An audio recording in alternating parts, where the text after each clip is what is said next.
Welcome back, dear students. Let us start our discussion for today. Today's topic will be about medical and public health response systems and others. So, let us start with this one.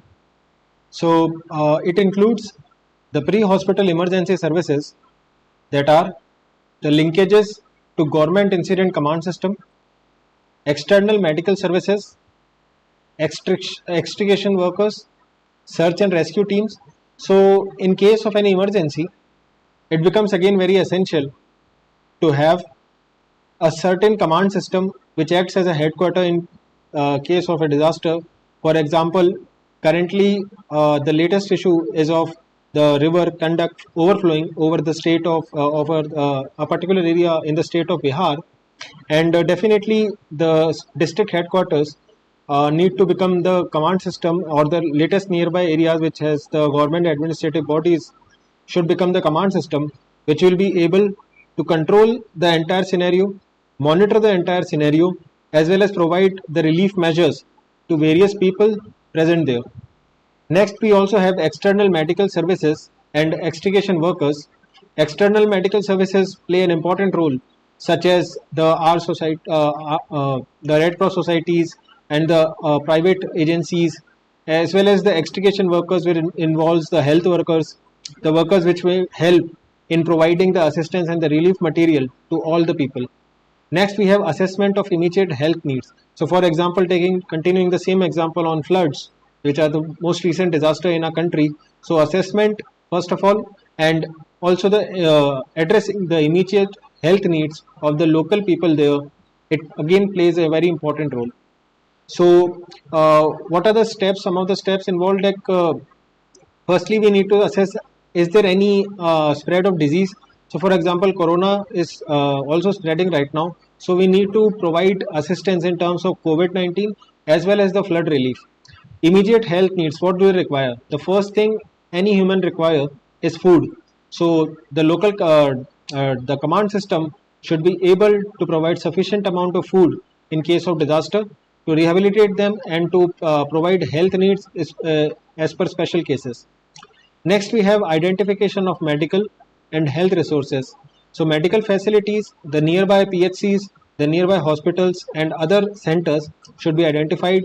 The available health resources should be identified and monitored, and in case of need, the state and center assistance should be provided in such scenarios.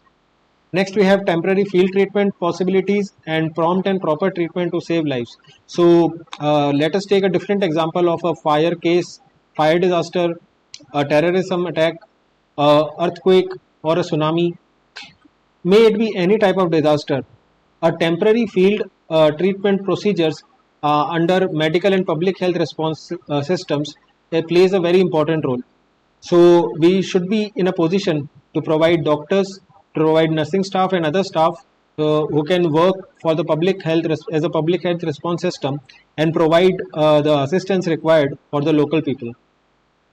So, proper treatment, for example, in the case of earthquake, it might be possible that we have a lot of bone related issues like fractures and all. So, proper care should be taken with regards to that particular, and most importantly, the specific needs of that particular disaster and particular local specific areas should be monitored, and whatever the requirements are should be provided. Next, we have the food safety and water safety. So, for example, in the case of that recent floods, so food safety has become a major issue, and many of the states outside the states of Bihar and Northeast, specifically Assam and all. So, even other states are providing help as much as possible. And recently, if you have been following the news, the President of India has also initiated a process to provide the various material in terms of food and others, and the various trucks and services have been instantaneously moved from the capital city and the various zones from which the response systems can be provided. Water, even in the case of flood, the water is unlimited, and but unfortunately you can't drink that water because it might not be safe for drinking purposes. So, definitely providing food and maintaining the water safety plays an important role in the part of public health response systems. Next, we have animal control like carcasses on foul water and zoonotic diseases. So, another reason which becomes important in terms of water safety is to monitor the presence of carcasses. That is, what do you mean by carcasses? It is basically the dead animal bodies. So it can foul the water. That means that it can pollute the water. Zoonotic diseases like diseases which may be produced due to animal dead bodies and due to other animals. Since the flood will be affecting not only humans but it will be affecting the animals as well. So the proper care is a must. That in case there is a transfer of disease from animals to humans, then it might turn out into another type of endemic disease. Next, we have vector controls, which includes the control over mosquitoes and rodents. So, let us switch over to a different scenario in which a different different disaster might have occurred. So, control over mosquito who can transfer the diseases from one person to another. Also, rodents who can tether the systems of state where the maybe the storage systems or the other things. So another again vector control measures include a significant part of consideration while designing the public health response systems. Next, we have communicable disease control. Uh, so, in case of endemics like any type of endemic should not develop, and especially in the cases of measles, diarrheal diseases, these malaria breakdowns, ARIs, and other environmental safeguards should be taken proper care of. Crowding of persons in camps and malnutrition, it again plays an important role, and later that waste management. So in any type of earthquake, whenever rehabilitation process or transition process is going on between rehabilitation or let us say reconstruction, so temporary provisions of toilets, the sewage disposal mechanisms should be developed, should be focused upon. So these are some of the items which I have included as a part of public health response systems that should be considered by the state.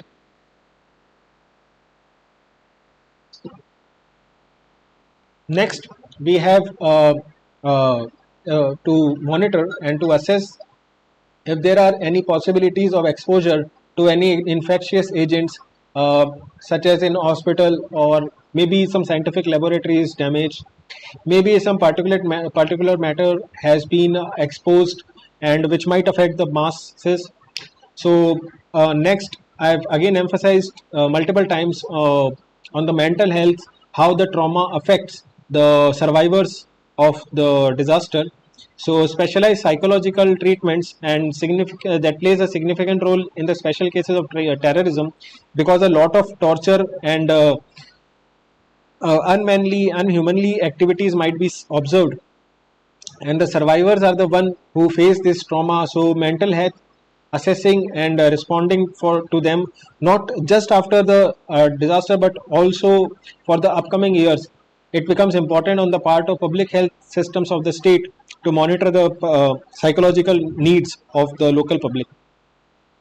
Next, behavior, contagion handling risk, and communication systems must be developed. So, as I emphasized in the last lecture, that media plays a significant role while providing information to the masses, while developing a communication mechanism between the administration and the common public, the families attached to the people.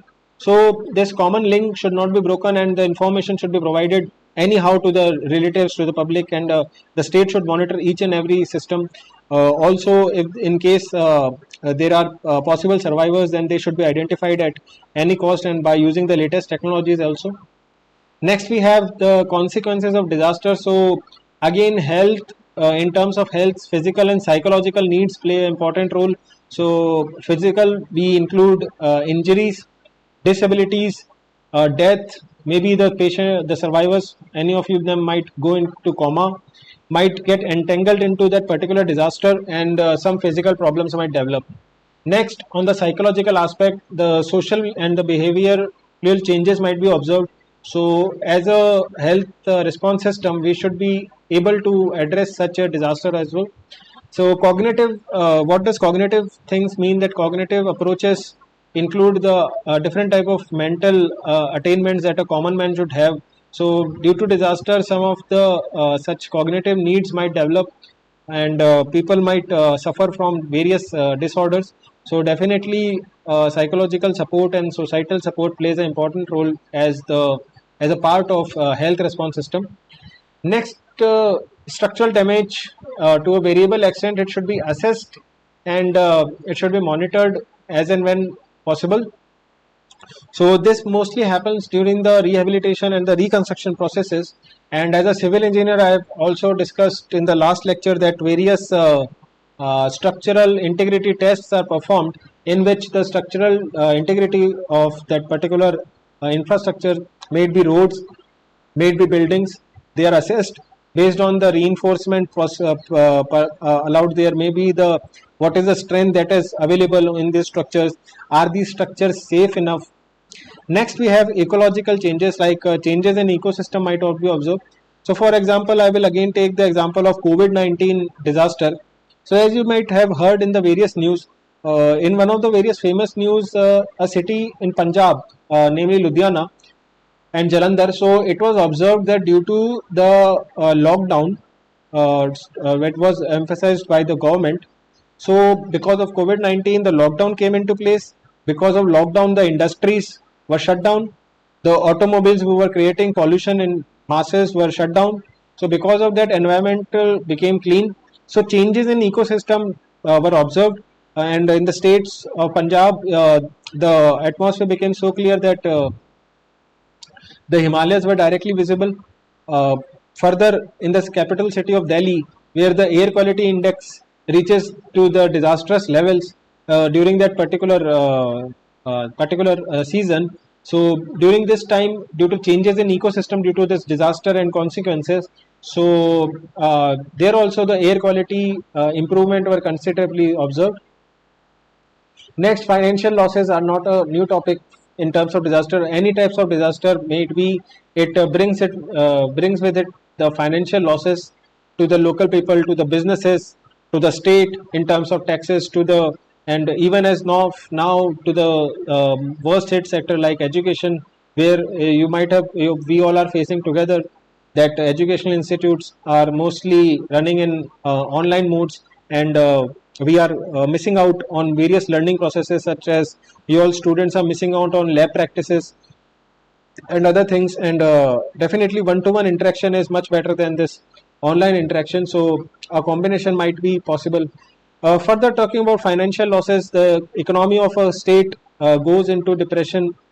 Currently also our country is also facing one of even globally we are facing the financial disaster, and at any point of time the even further consequences might be observed. So moving ahead, symptoms after disaster include physiological symptoms such as shock symptoms, fatigue might be observed in various survivors, profuse sweating. So these are some of the immediate fine motor tremors. Now, what motors are we referring to?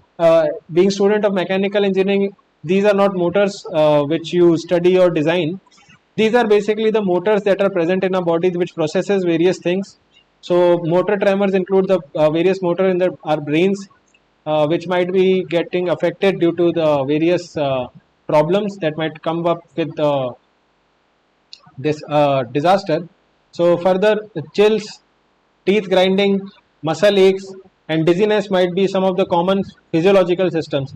Cognitive systems that as I mentioned earlier, also they come with various different issues, and they include mainly the loss of memory, distractions, reduced attention span, decision making difficulties, calculation difficulties, confusing trivial with major issues. So these are some of the consequences which definitely developed as cognitive symptoms post disaster. Then we have emotional symptoms which might be observed, such as anxiety, feeling overwhelmed, grief identification with victims, and depression, anticipation of harm to self or others. Then irritability. So people might be irritated by the disaster and the losses that they have seen, and such type of emotional, may it be cognitive, may it be physiological, or may it be behavioral system should be assessed by the state in by making various teams, and there are multiple methods. It all depends upon the creativity of the administrators as well as the local people and how they tackle the situation, how the societies behave as an address to the particular disaster. Next, we have behavioral systems that might develop after disaster, which include insomnia, that is lack of sleep, substance abuse, gallows humor, gate change, ritualistic behavior might be observed, hypervigilance, people might get vigilant even more than required. Then we have unwillingness to leave the scene.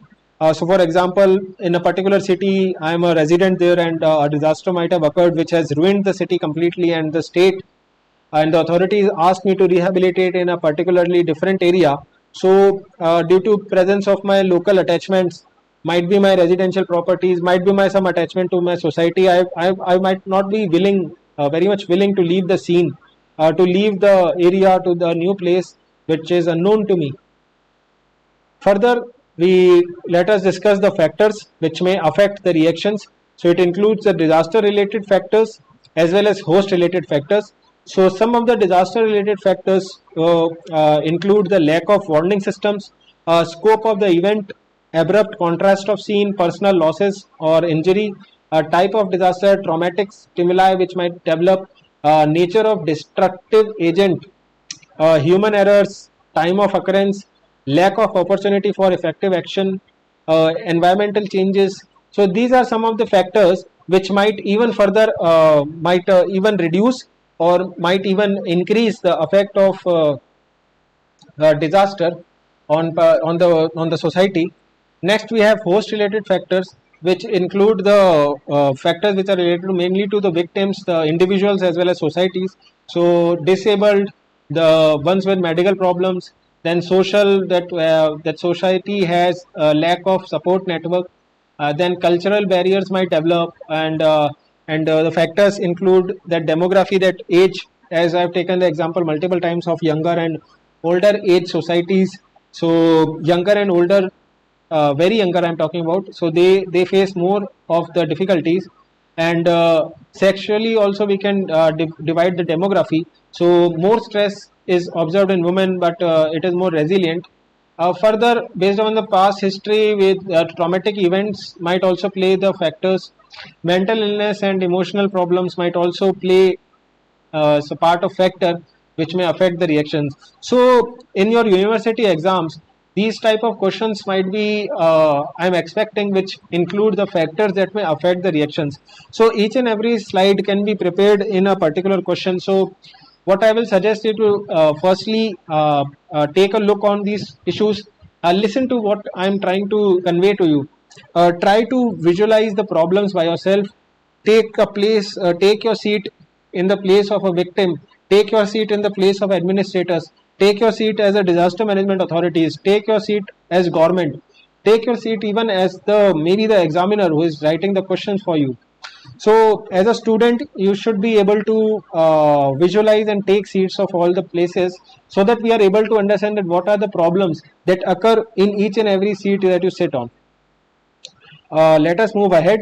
That some of the disasters and diseases. So epidemic diseases like this one, COVID-19, it was an epidemic disease. It was mainly in the country of China, but due to the travel of people across nations, the disease turned into pandemic, and a huge amount of people have suffered and have been diseased due to this disease that we are very well aware about. Consequences of disasters, and some tend to become even pandemics like this one. So in the year of 41 to 750 AD, it killed about 60% of Europe's population. The Black Death of 1347 to 1352 AD further killed around 25 million people in Europe. The very recent and famous the Spanish flu of 1920s, it killed around 50 million of people, and more than those who died in the precedent of First World War. So you can see that the deaths are even worse than the deaths we observe in the World War. Fortunately enough, in the case of COVID-19, the deaths have been not to an enormous level like these one. In these times, the preparation levels by the state, preparation level, the awareness, the developed science might not be that high, that people were able to identify these problems, might be able to develop vaccines like at the pace that we are trying to develop. Still we are not able to develop, but the pace that is available in the 21st century might not be the same in 540 AD or 600 AD. So that's what my point of view regarding the diseases and the conversion of endemics to pandemics. Further, I would request you to take a look on the definition that is provided by WHO, that is World Health Organization, with regards to pandemics, and how do they classify an endemic, and how do they, when the step comes, when the time comes that they convert the particular announced epidemic into a pandemic. So it will be enhancing your knowledge about the particular thing, as well as it will be helping you in improving your answer writing for this particular course. Next, communicable disease may also develop after disasters from pre-existing disease in the population, such as dysentery, cholera, measles, tuberculosis, malaria, intestinal parasites, scabies, skin infection. So we do not need to go into detail of these diseases, but mainly we need to at least try to remember that what are the communicable diseases that might develop in the situation of disasters. Next, we have ecological changes that include altered ecology. That means the vector-borne diseases such as mosquitoes and rodents might develop, water-borne diseases might develop. Then we have living conditions which include plague. Then we have loss-borne typhus and relapsing typhus. Then stray animals and wild animal displacement may cause rabies and other things.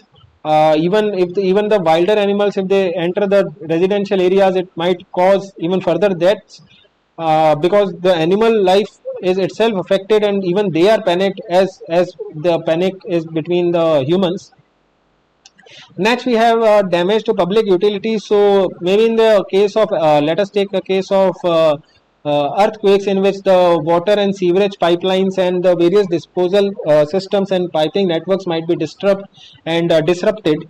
So proper attention should be given to monitor and assess the various public utility systems. Next, we have the population movements. So introduction of new disease or vectors borne diseases might develop due to the various high population movement. In settlements, the diarrheal disease, measles, viral hepatitis, whooping cough and malaria, etc. might develop.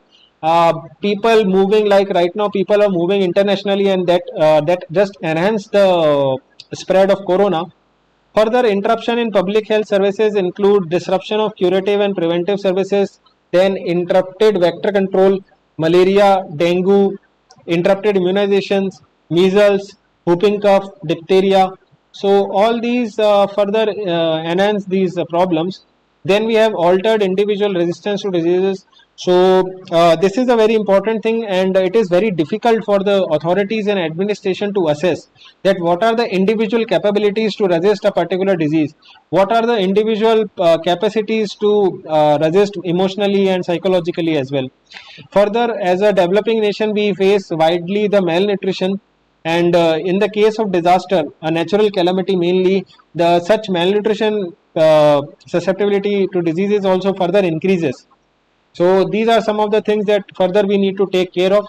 So diseases that might be possible after man-made diseases such as terrorism, or might be some chemical leakage or nuclear disaster. So it depends upon particular exposure type, like there will be different conditions for chemical disaster, and there will be different conditions for nuclear exposure disaster. Okay. Then symptoms and diseases, definitely they will also differ widely. Now if we compare a terrorism attack to a nuclear attack, then definitely symptoms and diseases will be differing widely. So what I require from all of you, that you note down, you prepare a chart, and you write down what are the various common problems or the common disasters that are very famous, and classify firstly them into natural and man-made. Then further classify them into different exposure types. You classify them into various symptoms and diseases that may develop differently. Like for example, chemical and nuclear disasters or some exposure to chemical gases might come into a particular domain, whereas disasters such as terrorism, such as wars, warfare, and any other might come into a separate section of domain. So you will be having common points, and you can easily write answers based upon those common points. Further, the spectrum may range from simple non-fatal injuries to chromosomal defects. Now, non-fatal injuries include the injuries which will not cause you death. Chromosomal defects, like for example, if you remember the World War II scenario, you might have read in history where Hiroshima and Nagasaki were bombed with the nuclear bombs by America. It was in the year 1945 or 46. So due to that nuclear disaster, it affected so badly that the chromosomal defects were seen in the coming generations as well. The women who were pregnant were giving born to defective children, and even now in that particular area, those defects sustain. The chromosomal defects basically include the defects which might develop in the DNAs or the RNAs of the humans. So any particular defect which might be of this severe level must be addressed, and possible solutions must be developed to assess such an disaster and to monitor any kind of such a future happening. And we should definitely prevent any type of nuclear war if it might be possible in between nations again. Again, technology that is capable of producing mass destruction weapons and developments in biotechnology leading to invention of deadly bioattack organisms is of ever-growing concern for world. So recently also you must have read the news, and various nations were blaming China to have actually created the COVID-19 as a bioattack over the global scenario. It is still not proved, but the speculations have said so, and the news readings have said so. So it might be possible that some of the terrorist organizations might be developing some bioattack organisms which might, for example, let us consider if some of the terrorist organizations are able to affect the river Ganga or Brahmaputra. So just imagine what will be the amount of disaster that it will be causing, how many people will be affecting, and waterborne such bioattack organisms, and they are unstoppable. You just can't clean the entire water. How much water will you boil, or what can we do? The people will die in masses, and this disaster will be uncontrollable. Further, other public health impacts of disasters include sexual violence, which include exploitation, rape, and other sexual violence. So causes include separation of women from family. So for example, if you have seen that movie Gadar, so in that, due to the partition between India and Pakistan, a lot of families were separated, and you must have seen such scenes in that movie also. A weakened social structure. So during the disaster, the primary aim remains for individual to survive, and the social structures, these rules and regulations of society, they get weakened. So further, it causes different type of problems. Next, we have increased aggressive behavior. So people might get even more aggressive, violent into these scenarios. Then we might also see human right violations that include various type of torture to civilians, physical and psychological harms. Then we have sex trafficking, child labor, then denial of basic needs. So these might be some of the human right violations that might be observed post disaster. Let us move ahead. Let us see some of the mental health impacts of disasters. So post-traumatic stress disorders might be divided into three stages. The first one is adrenergic surge. This includes the adrenaline surges which might be developed in our society, and it might develop problems like the helplessness, anxiety issues. Further, other problems might include like helplessness and a loss of self-control. Stage 3, we can include despondency and demoralization. So despondency, again, people becoming desperate about particular needs. So further, children might develop development, since we know that in children development age is more important. So as you can see now in COVID-19, children are missing the schools. So these stages have become quite difficult. Next we have हाँ sir बोलो बोलो क्या काम अभी बाद में करता हूँ. So next we have preschoolers, which may increased arousal and fear. So school age children, they may see psychosomatic signs and reckless behavior.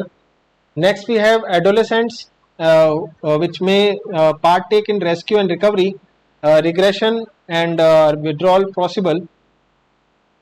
Next we have for the elderly people, in which increased risk for physical injury much more prevalent than the losses in terms of emotional and mental levels.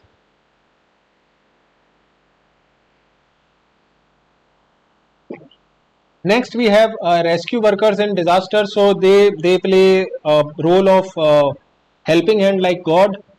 So they are secondary victims in case of disaster. The stress reactions in these stresses seen are non-professionals, and more emotional trauma is involved if in a failed rescue attempt, especially if children are involved. So, for example, let us take a scenario that fire has been there, and especially if children are involved. So, if a fireman is unable to save a children, if rescue children, and the children unfortunately burns in front of him or her, so it might involve another type of emotional trauma through which that fireman might not be able to recover in a very early time. Next, we have inexperienced body handlers who might become more sensitive. Further, as a World Humanitarian Day, 19th August is observed in honors of aid workers and who lost their lives while rescuing the people, the society in the case of disasters. Next, we have disaster recoveries, which include repatriation after the emergency is over. Displaced people return to their place of origin. So this is about repatriation. So again, take a note of these important terms that it might come in the short note section in your university semester exam. A question might come that what are the various factors that include repatriation? What as a maybe as a victim, maybe as an administrator, maybe as a disaster management authority. Any type of three possible scenarios might be given, and repatriation process might be asked to you. So you must be able to define firstly what this means, that it means after the emergency or the disaster is over, how the displaced people will return to their place of origin. Nextly, it includes what are the various factors that might undertake within. Next, we have rehabilitation and restoration of basic social functions. So, providing temporary shelters, stress debriefing for responders and victims, economical rehabilitation, psychosocial rehabilitation, scientific damage assessment. So, all these 5 points, although I have covered in various times in the problems. Next, we have elements of recovery, which include community recovery, which include psychological recoveries. Then we have infrastructure recovery in terms of services, infrastructure, lifelines like public transport systems, etc., public buildings, hospitals, etc. Economy recovery, which includes financial as well as political recovery. Then we have environmental recovery, that if any losses is like for example, we observe a lot of forest fires, and that even in the this year and the last year, Australian forest fire, Brazilian forest fire. So all of these fires have created a huge loss in terms of animal life as well as the human life in those areas. Next, we have reconstruction. So rebuilding homes, permanently repairing and rebuilding infrastructures. So elements include the owner driven reconstruction, that is if the owner of that particular site is himself ready for the reconstruction. Next, we have speedy reconstruction. The reconstruction process should be speedy. Next, we have linking reconstruction with safe development. So like in the case of Gujarat earthquake, after the disaster, the various standards and codes were changed, modified, and safe development practices were developed, and later when the buildings were created, it were using the safe standards of development. So these are some of the scenarios. In the next lecture, we will be starting with this slide over disaster mitigation. We will be discussing about various methods of mitigation like primary, secondary mitigations. How can we reduce hazards? How can we reduce the vulnerability? So that's all for this lecture. If you are having any doubts, put it in the comment section or directly message to me, or you can also write emails to me. We will be having an interactive session soon in which we will be covering the topics which we have discussed so far, and I will be addressing to any of your doubts or queries. Also, as a reminder, please don't forget to submit the assignment that I have said in the last session. Thank you for watching. See you in the next one.